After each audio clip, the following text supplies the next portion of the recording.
나 너무 떨려. 야, 너도? 나도. 그래도 우리 잘할 수 있을 거야. 힘내보자. 그래.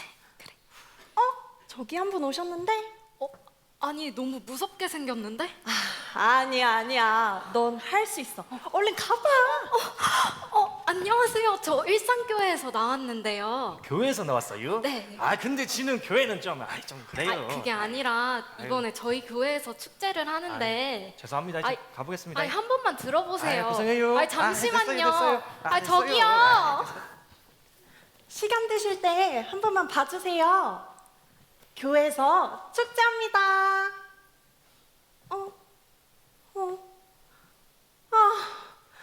전도하는 게 쉽지가 않구나. 아휴.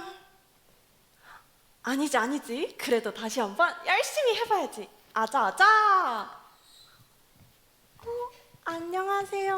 안녕하세요. 혹시 교회 다니세요? 아니요. 그러시구나. 그러면 이번에 저희 교회 한번 나와보시겠어요? 근데요. 예전부터 제가 궁금한 게 하나 있었거든요. 궁금한 게 있으셨구나. 궁금한 건 뭐든지 물어보세요. 교회 다니는 사람들은 왜 그렇게 전도에 열심인 거예요? 예수님이 누구신데요?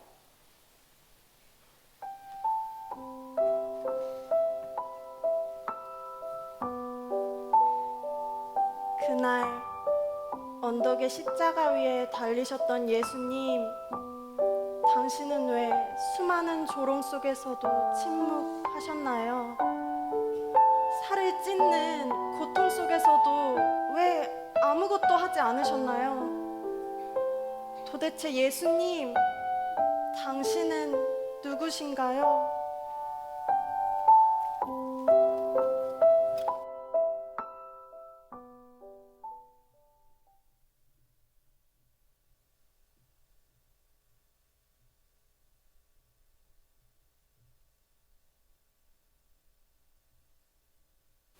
나는 예수라는 자에게서 아무 죄를 찾지 못했다. 6월절에 죄인을 놓아준 전례가 있으니 너희는 내가 예수를 놓아주기를 원하느냐? 예수 아니야! 바라바 놓아줘! 우리의 그를 원한다! 당도 바라바는 풀어주고 죄인 예수는 십자가형에 처한다.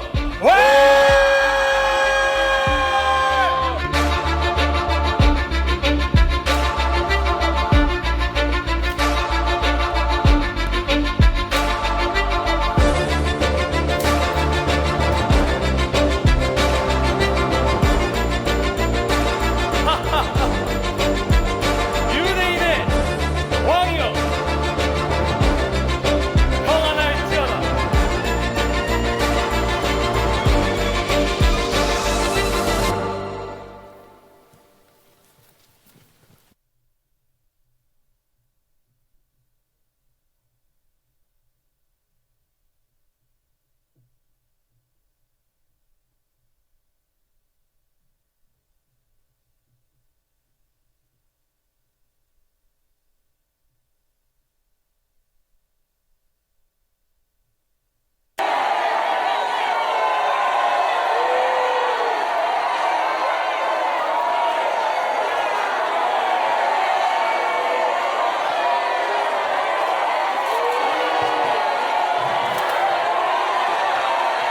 빨리 올라가!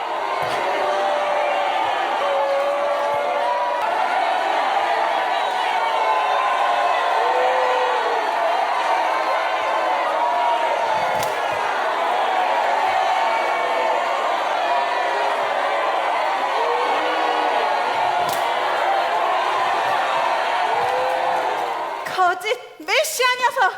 네 놈은 죽어! 마땅해!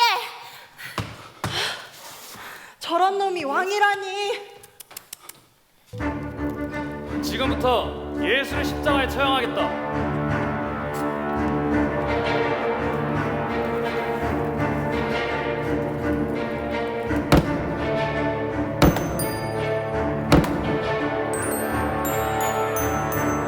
유대인의 왕 예수.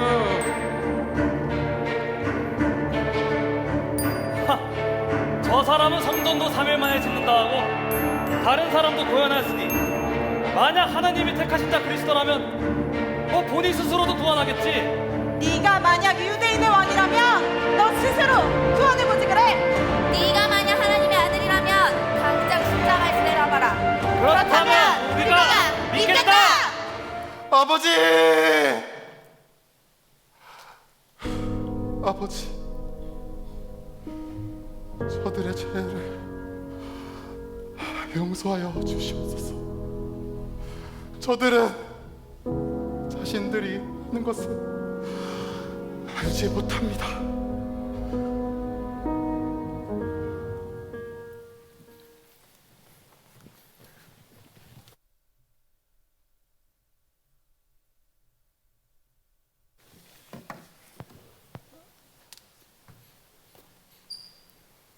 너는 그리스도 예수라 하지 않았느냐? 우리를 십자가 형벌에서 구원하라. 시끄러. 너는 동일한 십자가형을 받고서도 어떻게 하나님을 두려워하지 않는 것이냐?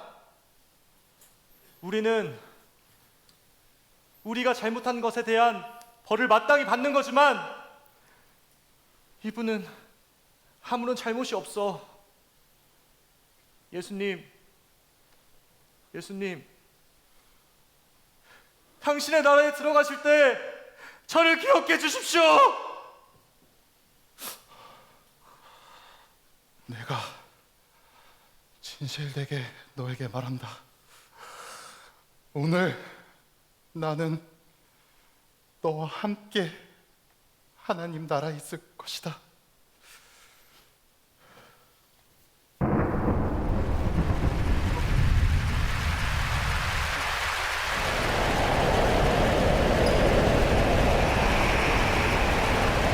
나의 하나님! 나의 하나님! 어찌하여 나를 버리십니까? 나의 영혼을 아버지 손에 부탁드립니다.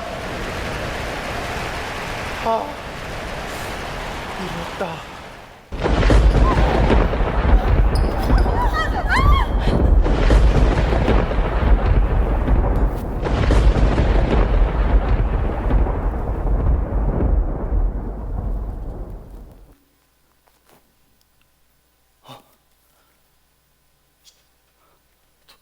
도대체 저 사람이 누구길래 저 사람의 죽음에 땅과 하늘이 요동치는 것인가? 저분이야말로 진짜 하나님의 아들이셨구나.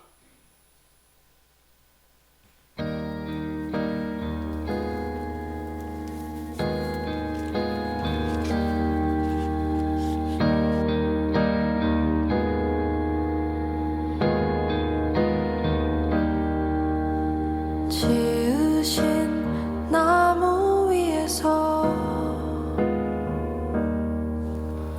마지막 숨을 쉬. 사랑합니다. 네, 반갑습니다. 다시 한번 인사드리겠습니다. 저는 일산교회 담임 목사 윤상덕입니다. 오늘 참 힘든 걸음 해주셨는데 너무 감사합니다. 저는 오늘 제가 너무 사랑하는 한 분에 대한 이야기를 여러분들에게 들려드리고자 합니다. 이 이야기는 어려운 이야기도 아니고 부담스러운 이야기도 아닙니다. 저뿐만 아니라 사랑하는 청년들도 귀하게 연극으로 여러분들께 저의 이야기를 이미 보여주었습니다. 한 달 동안 대본을 직접 다 쓰고 준비하고 연습해서 청년들이 여러분 앞에 성경 이야기를 보여주었는데 또 다음을 준비하기 위해서 퇴장해야 합니다. 퇴장할 때 박수로 격려해 주시겠습니까?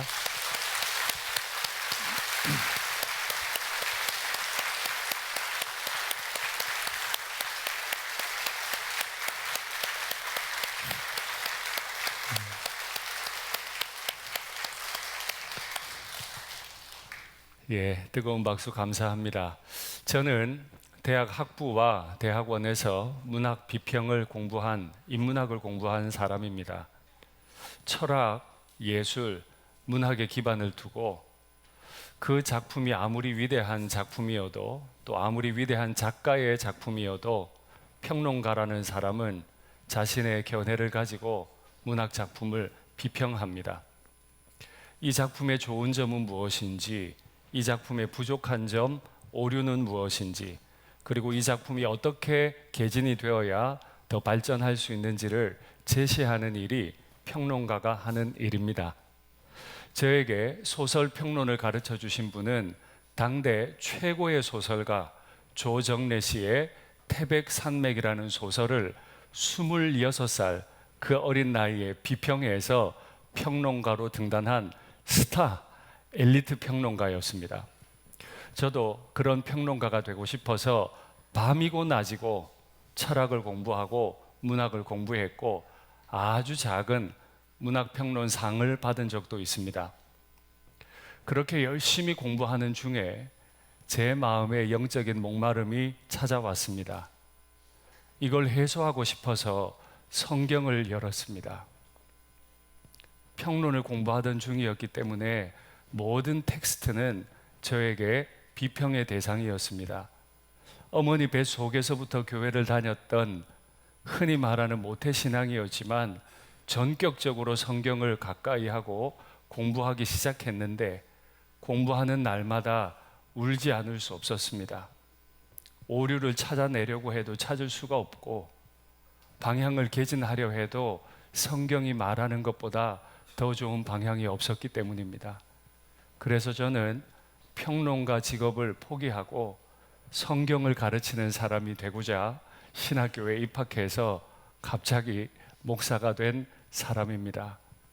오늘 제가 그 성경을 통해 사랑하게 된 나의 예수님에 관한 이야기를 여러분들에게 들려드리고 싶습니다. 오늘 우리 사랑하는 청년들이 연극을 하면서 사형을 집행하는 군인 두 사람을 연기했습니다. 그 연기의 맨 마지막에 한 군인이 백부장으로서 그는 진실로 하나님의 아들이었다 고백했는데 그의 직급이 백부장이었습니다. 백부장이라는 말은 라틴 말로 센추리오라고 하고 여기서 100년을 의미하는 센추리, 세기라는 말이 나오게 됐습니다. 이 백부장은 100명의 부하를 거느리는 장교를 뜻하는데 이 백부장은 아무나 될 수 있는 게 아닙니다. 로마 군대에서 대부분은 글을 읽거나 쓸 수 없는 문맹이었고요. 글을 읽을 수 있는 정말 몇 안 되는 사람이 백부장이 될 수 있습니다. 15년 정도를 유급, 전업 군인으로 활동을 해야 백부장이 될 수 있고 또 아무나 되는 것도 아닙니다. 혁혁한 전과를 올려야만 백부장이 됩니다. 백부장 중에 대표 수석 백부장이 되면 전업 병사들이 받는 월급의 50에서 60배 정도를 받게 됩니다. 정말 어마어마한 급료를 받기 때문에 너도 나도 백부장이 되고 싶었죠. 그래서 그 백부장은 사실 아주 거칠고 난폭하고 남들을 죽이는데 가책이 없고 성취지향적인 사람이었습니다. 로마 제국 전체로는 기여를 많이 했지만 부대 입장에서, 병사 입장에서 보면 가장 미운 사람이었습니다. 그래서 이 백부장의 난폭함 때문에 로마 군대 안에는 폭동이 많이 일어났고 이 백부장들은 병사들이 가장 죽이고 싶은 1순위에 늘 이름을 올렸던 사람이기도 합니다. 이 사람이 로마인으로서 팔레스타인까지 와서 여기서 남의 나라를 다스리는 옛날 우리 역사로 말하면 헌병대장 역할을 지금 하고 있는 겁니다. 이 사람은 여느 날처럼 자신의 최고 지휘관으로부터 사형수를 건네받았습니다. 3사람을 주었습니다. 그런데 여느 날과 다른 게 하나 있었습니다. 일반적으로 행해지지 않는 사형 방법, 십자가에서 사람을 다 처형하라는 겁니다. 십자가는 너무 잔혹하게 사람을 죽이는 것이기 때문에 아무에게나 주지 않습니다. 로마 시민권을 가진 사람이라면 그가 극악무도한 죄인이어도 십자가형에 처해지지는 않습니다. 잘 아시는 것처럼 십자가는 사람을 못을 박습니다. 그리고 창을 찌릅니다. 나무에 매달죠. 물과 피가 몸에서 빠져나오기 시작합니다. 서서히 물과 피가 빠져나오면 심장이 견디지를 못하고 쇼크를 일으킵니다. 그래서 사람은 나무에 매달린 채로 벌떡벌떡 물 밖에 나온 생선처럼 뛰기 시작합니다. 물이 더 빠져나가면 선망 증상이 와서 아들의 마지막을 보려고 온 부모님들을 향해 저주를 쏟아붓습니다. 계속 피가 빠져나오고 있기 때문에 피 비린내가 진동을 합니다. 피 비린내를 맡았던 날짐승, 독수리와 까마귀들이 그 시신을 향해 달려들고 물어뜯습니다. 들짐승이 피 비린내를 맡고 와서 그 십자가 아래에서 피를 핥기 시작합니다. 저 시신이 떨어지면 물어뜯을 준비도 합니다.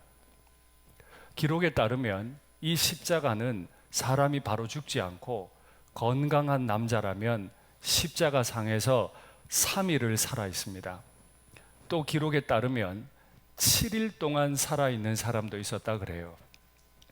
너무 고통스럽고 비인간적이기 때문에 아무에게도 주지 않는 이 십자가 사형을 오늘 웬일인지 3명에게 집행하라고 명령을 했습니다. 왜? 나쁜 사람이라면 신속하게 죽여버리지 3일 혹은 7일까지도 살아있을 수 있는 그 십자가 방법을 통해 죽이려 한 것입니까? 왜 예수님은 십자가에서 죽으셔야 했습니까? 오늘 설교는 그 질문에 대한 답을 찾아가는 과정이 될 겁니다. 그는 많은 사형을 집행한 일이 있습니다. 오늘도 사형을 집행하려 하고 한 언덕을 향해 걸어가고 있는데 자신의 부하들은 먼저 그 언덕 위에 올라가서 나무로 기둥 하나를 만들었을 겁니다. 그 모습을 보면서 이 백부장은 오래전 자신의 나라 로마의 한 시장에 있었던 기둥에 대해 생각하게 됐을 겁니다. 그 기둥의 이름은 꼴룸나 락다리아, 번역하면 젖먹이 기둥입니다. 꼴룸나는 기둥이라는 뜻이고 락다리아는 젖먹이라는 뜻입니다. 이런 그림이죠. 젖먹이 기둥이라는 저 기둥 옆에는 피에타라고 하는 신전이 있었습니다. 들어보셨을 겁니다. 피에타라고 하는 라틴 말의 뜻은 경외, 두려움이라는 뜻도 있고 연민이라는 뜻도 있습니다. 그런 뜻을 가진 신전 안에 한 위대한 그림이 있었는데 그 그림의 이름은 카리타스 로마나, 로마의 자비라는 그림이었습니다. 로마인들은 이 그림을 아주 거룩한 그림으로 기념했습니다. 거룩하고 좋은 그림, 로마인의 상징이 되는 그림이었기 때문에 이 그림을 본뜬 그림이 참 많이 나왔는데 왜 이름이 로마의 자비냐 하면 전쟁을 겪고 있었습니다. 나라가 너무 가난했어요. 그런데 아버지는 늙어가시고 병약해지셨습니다. 아버지께 마지막 드릴 양식이 없자 젊은 딸이 자신의 젖가슴을 내고 늙은 아버지에게 젖을 물립니다. 그리고 아버지를 먹여서 살려냅니다. 그래서 그 그림의 이름이 로마의 자비이고 로마인들은 이것이 로마의 상징이다 했습니다. 17세기 아주 유명한 네덜란드의 화가 루벤스도 이 제목으로 그림을 그린 적이 있고 20세기에 노벨 문학상을 받았고 미국의 대표적인 작가 존 스타인백도 분노의 포도라고 하는 소설에서 이 내용을 다룬 일이 있습니다. 그만큼 이 젖먹이 기둥과 피에타 신전은 로마인의 상징이었어요. 그런데 이름이 왜 젖먹이 기둥이었겠습니까? 너무너무 배가 고팠던 어린 아이, 엄마가 죽어서 더 이상 젖을 먹을 수 없는 어린 아이를 피에타 신전 옆에 있는 기둥에 데려가면 젖을 줄 수 있는 젊은 엄마들이 나와서 그 버려진 아이들, 젖을 먹지 못하는 아이들에게 젖을 물려 살렸기 때문입니다. 정말 아름다운 로마의 자비죠. 그런데 살다 보니 힘이 들었는지 로마의 자비가 바뀌기 시작합니다. 여러분 잘 아시는 헬라 제국 스파르타의 아버지들은 아이가 태어났는데 딸이거나 병약하면 버렸다고 알고 계실 겁니다. 로마의 아버지도 마찬가지였습니다. 로마의 남자들은 태어나면 한 가지 숙명을 가지는데 그 숙명은 자신의 가문, 파밀리아를 세우는 것입니다. 기대하고 결혼을 했고 아이를 낳았는데 딸이 나오거나 아들이어도 좀 약해 보이거나 장애를 가지고 태어나면 아빠가 늦은 밤에 아이들을 갖다 버렸습니다. 버리다가 그 꼴룸나 락다리아, 젖먹이 기둥에 갖다 버리기 시작했습니다. 버리고 싶었을까요? 그렇지 않았을 겁니다. 그러나 두고 이 사람들을 다 먹여가면서 가문을 세울 수 없기 때문에, 먹을 것이 모자라기 때문에 눈물을 머금고 삶에 밀려서 자신이 해내야만 하는 그 목표에 밀려서 사랑하는 아이를 갖다 버려야 했을 겁니다. 10달을 뱃속에 넣고 길렀던 엄마는 이 아이를 버릴 때 얼마나 통곡하며 울었겠습니까? 그러나 인생을 살아보셔서 아시지요? 내가 원하는 대로 인생은 예쁘게 그려지지 않습니다. 내가 낳은 아이조차도 버릴 수밖에 없는 형편이 오기도 했습니다. 그래서 더 이상 그 꼴룸나 락다리아는 로마의 자비가 쌓인 곳이 아니라 로마의 무자비가, 죄인들의 무자비가 살아내야 하기 때문에 어쩔 수 없이 미워하고 분노하고 거리를 두고 버려야 하는 슬픔과 두려움을 가진 아빠 엄마들의 원한이 어린아이들의 울음소리가 쌓인 곳으로 바뀌기 시작했습니다. 그런데 여기서 끝이 아닙니다. 이 아이가 버려지면 누군가가 데려가는데 누가 이 아이를 데려가느냐에 따라 인생은 완전히 바뀝니다. 먼저는 이 아이의 울음소리와 아이의 냄새를 맡은 들개들이 와서 이 아이들을 물어갑니다. 울고 있으니 그 소리 듣고 온 거죠. 그리고 배고팠던 들개도 이 아이를 먹이로 뜯어갑니다. 다행히 들개가 오지 않았다면 어떤 사람이 또 옵니다. 아이들을 데려가서 팔과 다리를 부러뜨려 버립니다. 장애인을 만들고 구걸을 시킵니다. 돈벌이의 수단으로 바꾸죠. 여자아이들도 데려가서 매춘부로 팔아넘겨 버립니다. 아이의 인생에는 소망이 없습니다.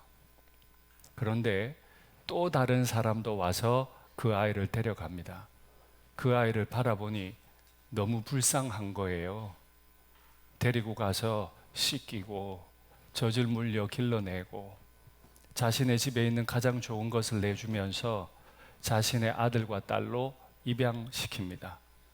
그리고 그 아버지가 죽을 때 자신의 집에 있는 모든 좋은 것을 배 아파 낳은 아들, 딸들과 동일하게 유산으로 나누어 주었습니다. 이것이 로마의 관습입니다. 버려질 수 있다 하더라도 그 버려진 상황, 젖먹이 기둥 앞에서 누구를 만나고 누구를 따라가느냐 하는 것은 인생의 정말 중요한 문제입니다.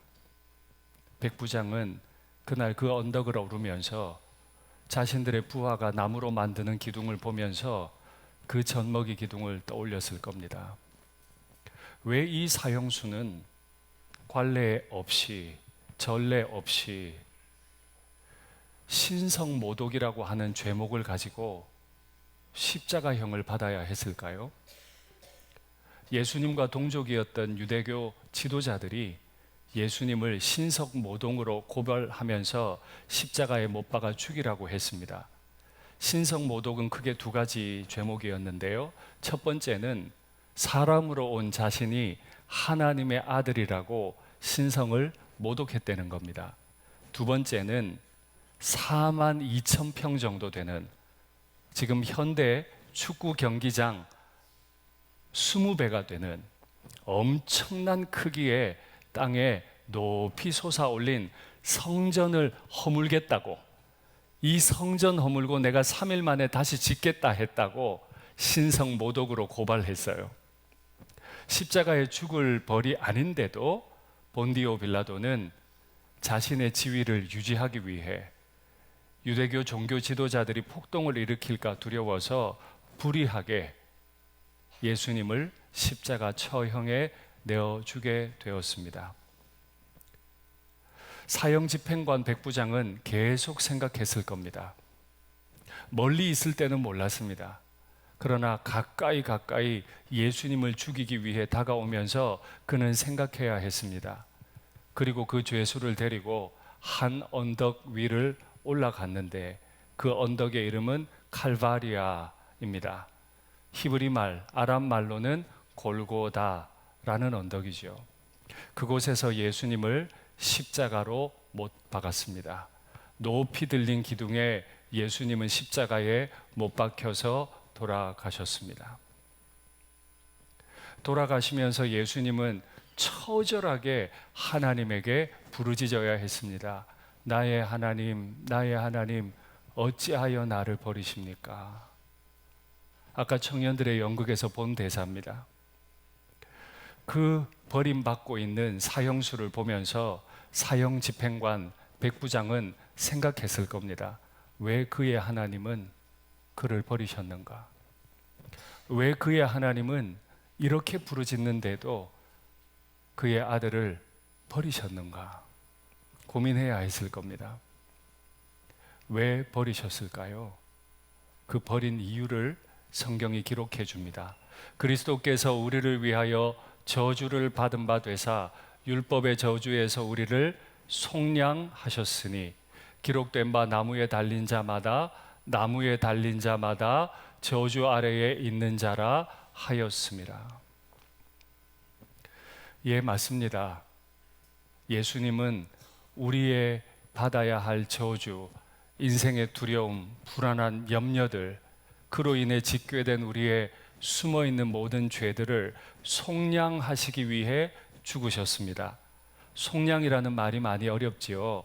속량이라는 말의 뜻은 노예 시장에서 노예를 사올 때 노예 값을 지불하는 행위, 그것을 설명하는 말입니다. 하나님은 그의 아들을 나무에 매달아 죽이심으로 그 아들의 피를 돈으로 내시고 죄인의 목숨을 살려내신 겁니다. 그러기 위해서 나무에 달려 죽으시게 했습니다. 우리는 별로 가치 없는 것들을 사야 할 때 주머니 안에 있는 잔돈을 가지고 물건을 구입합니다. 요즘 유행하는 플랫폼이죠. 당근마켓. 그곳에서는 무료 나눔도 있습니다. 그런데 하나님은 죄인을 구원하시기 위해 하나님의 아들을 십자가 나무 기둥에 매달아 놓으시고 죽이시고 그의 피를 받아서 그 피를 죄인을 사오는 돈으로 지불하고 사왔습니다. 아들의 피를 돈으로 냈으니 이것보다 귀한 게 없습니다. 그러면 우리는 가치 없는 인생이 아니고 아들의 피만큼 가치 있는 인생이 되는 겁니다. 저는 이 사실을 믿습니다. 여러분도 이 성경의 이야기를 가까이서 들으시고 함께 하시면 좋겠습니다. 이렇게 예수님이 죽으신 장면에 대해서 또 다른 성경은 이렇게 말합니다. 우리가 아직 죄인 되었을 때 그리스도께서 우리를 위하여 죽으심으로 하나님께서 우리에 대한 자기의 사랑을 확증하셨느니라. 우리는 죄인을 별로 좋아하지 않습니다. 우리는 의로운 사람 좋아합니다. 우리는 선한 사람 좋아합니다. 영향력이 있는 사람 좋아합니다. 그런데 하나님은 죄인을 위해 대신 죽게 하셨다라고 기록합니다. 과연 우리는 죄인일까요? 나는 매너가 좋은데, 사회생활 정말 잘해왔는데, 내 아내, 내 남편에게 참 잘하고, 내 자녀들 잘 길러왔는데, 내가 무슨 죄인일까요? 한때 그랬을 수 있습니다. 그러나 로마의 형편이 변하면서 로마의 자비의 기둥 앞에 로마의 무자비가 쌓여갔듯 우리도 인생을 사느라고 분노하고 시기하고 질투하고 경쟁에서 이기려 하고 이 고달픈 삶, 두려운 삶, 미래를 알지 못하는 삶 가운데 살아남으려고 몸부림하면서 모진 말들을 내뱉고 얼마나 많은 사람들에게 상처를 주고 그 영혼을 죽여버리는 나쁜 일을 한 적은 정말 우리에게 없는 겁니까? 내 자식이 학교에서 못된 말 듣고 와서 학교 안 간다 그래도 이건 괜찮은 겁니까? 아닐 겁니다. 우리는 꽤 매너 있게 살아왔지만 삶의 순간순간 인생의 무게에 짓눌려서 우리가 원치 않았어도 짓게 된 죄들이 분명히 있고 그 가운데 우리는 큰 고통을 당한 일도 있습니다. 바로 예수님께서 이 죄인들을 위해 죽으셨다고 성경은 기록하는데 예수님이 죽으신 결과는 무엇일까요? 그는 실로 우리의 질고 우리의 슬픔을 지고 당했다. 인생은 그렇죠. 어느 날 즐겁지만 어느 날 슬픕니다. 어느 날 쉽게 사라지는 것 같다가도 어느 날은 질고를 진 듯합니다. 우리는 생각하기를 십자가에 달린 그 예수가 징벌을 받아 하나님께 맞으며 고난을 당한다 생각했습니다. 그러나 그렇지 않습니다. 하나님은 그가 찔리게 하셨는데 우리의 허물 때문에, 그가 십자가에서 상함은 우리의 죄악 때문이라 말씀하세요. 그가 징계를 받음으로 우리는 평화를 누리고 그가 채찍에 맞음으로 우리는 나음을 받았다 라고 성경은 기록합니다. 하나님은 답이 없이 미래의 두려움을 가지고 살아가는, 그래서 너무 쫓기며 무거운 짐을 지고 쓰러지며 살아가는 그 인생들을 구원하시기 위해 하나님의 아들을 대신 때리시고 그에게 대신 고통당하게 하심으로 우리를 구원하심을 믿습니다. 이 구원을 위해 예수님은 이 땅에 오셨고 골고다 언덕에서 못 박혀 돌아가셔야 했던 것입니다. 그런데 예수님의 죽으심을 옆에서 목격했던, 연극에서 보셨던 두 사람의 행악자가 있었습니다. 그 중에 한 행악자가 예수님을 아주 가까이에서 본 모양입니다. 여태 아주 못되게 살아서 십자가 형벌을 받아야만 했던 사람인데 그가 이런 고백을 합니다. 예수여, 당신의 나라에 임하실 때 나를 기억하소서. 이 사람은 아주 큰 죄를 지었기 때문에 십자가에 못 박혀야 했습니다. 평생 살면서 천국에 갈 만한 선을 행한 일도 없습니다. 인생의 가장 마지막 순간, 가장 큰 고통의 순간에 그는 딱 한마디 했습니다. 나를 기억하소서. 이 한마디가 그의 인생을 바꾸었습니다. 이 말에 대해 예수님은 이렇게 대답하세요. 내가 진실로 내게 이르노니 오늘 네가 나와 함께 낙원에, 천국에, 영생에 있게 될 것이다. 천국, 영생을 소유하는 일은 그리 어려운 일이 아닙니다. 생각보다 간단합니다.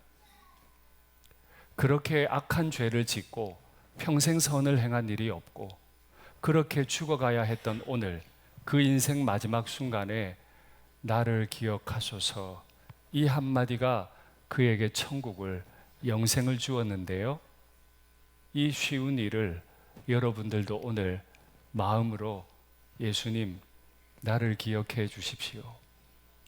나도 천국에 있기 원합니다. 내 아들, 내 딸과 함께 영생을 누리기를 원합니다. 고백하시면 되겠습니다. 그 강도만 본 게 아닙니다. 여러분께서 보셨던 가장 난폭하고 성취지향적이고 사람이 죽어나가도 눈 하나 깜짝 안 했던 그 백부장도 예수님께 가까이 왔고 그 예수님을 십자가에 못 박아야 했기 때문에 그는 예수님에 대해 알게 됐고 그는 이렇게 고백했습니다. 백부장이 그 된 일을 보고 하나님께 영광을 돌려 이르되 이 사람은 정녕 의인이었도다. 다른 성경에 보면 이 사람은 정녕 하나님의 하나님의 아들이었도다 하고, 또 이를 구경하러 모인 무리들, 얼마나 사람의 마음이 강팍한지 남이 그렇게 처참하게 죽어가는 사형 집행하는 장소에 구경하러도 왔어요. 이 구경하러 모인 무리도 그 된 일을 보고 다 가슴을 치며 돌아갔다. 다시 말씀드립니다. 천국, 영생을 가지는 일은 결코 어려운 일이 아닙니다. 부담스러운 일도 정말이지 아닙니다.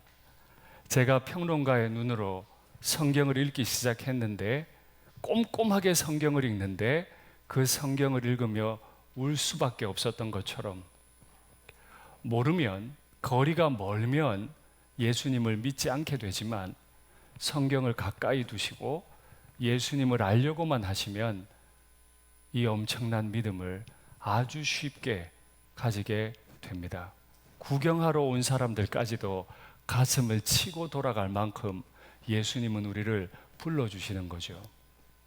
이렇게 예수님이 이 땅에 오셔서 죽으시고 또 성경대로 부활하셨는데, 예수님이 이 땅에 오시고 죽으시고 부활하신 궁극적인 이유가 있습니다.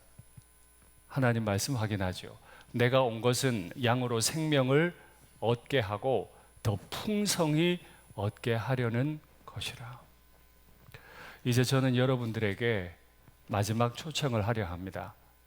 예수님, 하나님의 아들이 이 땅에 오셔서 대신 죽으신 것은 여러분들을 어렵게 하기 위해서가 아니라 여러분들 삶의 수고가 많은 로마의 자비가 로마의 무자비로 바뀌어 쌓인 그 자리를 살아내야만 하는 여러분들에게 생명을 주시고 더 풍성해 주시고 영원토록 주시기 위해 오셨음을 믿으시면 좋겠습니다. 말씀을 맺겠습니다. 꼴룸나 락다리아, 그 젖먹이 기둥에서 누가 이 아이를 데려가느냐에 따라, 누구를 만나느냐에 따라 인생은 분명 바뀐다면, 오늘 너무 어렵지 않은 그 일, 부담스럽지도 않은 그 일, 예수님을 마음에 믿으시고 예수님과 함께 동행하시고 천국을 소유하시는 귀한 분들 다 되시면 좋겠습니다.